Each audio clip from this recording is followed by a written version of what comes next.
Even though this is considered a children's story, have you, as you've grown older, ever wondered if what you would do if Jesus came to your house? If Jesus Came to My House by Joan Gale Thomas. If Jesus came to my house and knocked upon the door, I'm sure I'd be more happy than I've ever been before. If Jesus came to my house, I'd like him best to be about the age that I am and about the height of me.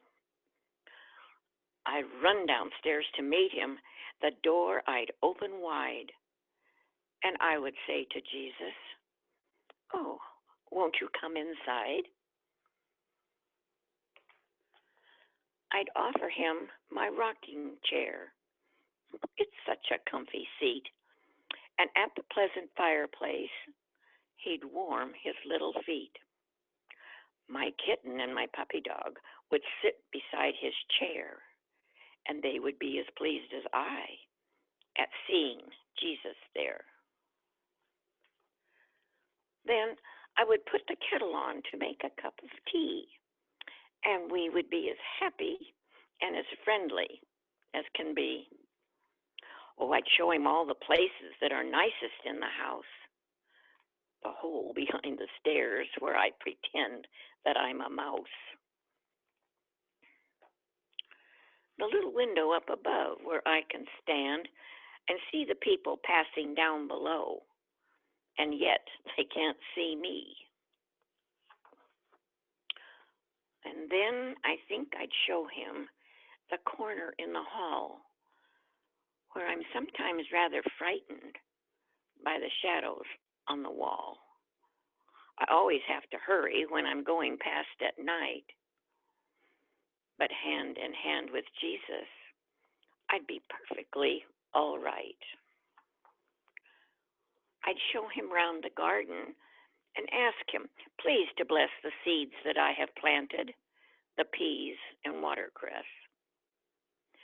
And if the flowers I planted were blooming on that day, I'd pick a bunch of all the best for him to take away. Then, while he held the basket, I would gather 2 or 3 of the ripest, rosiest apples from my special apple tree. And all the birds would come and twitter up above for the joy at seeing Jesus in the garden that they love. And then we'd play with all my toys, my nicest toys, of course. And he would have the longest ride upon my rocking horse. And with my bricks I'd build for him a palace of his own. And he would be the little king and sit upon the throne. When we were done, we'd stack the toys all neatly on the shelf. But first, I let him choose the best and keep them for himself. And when at last the day was done and shadows crossed the sky, I'd see him to the garden gate, and there we'd say goodbye. And perhaps he'd say, thank you for a lovely afternoon. And I would say, I do so hope you'll come back very soon. And then he'd smile and wave goodbye, and so would end our day.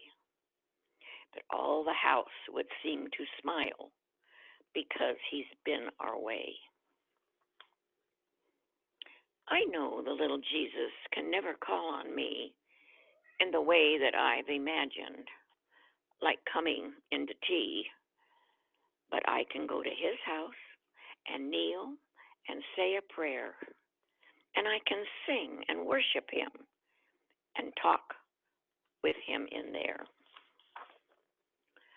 And though he may not occupy my cozy rocking chair, a lot of other people would be happy sitting there, and I can make him welcome, as he himself has said, by doing all I would for him, for other folks instead.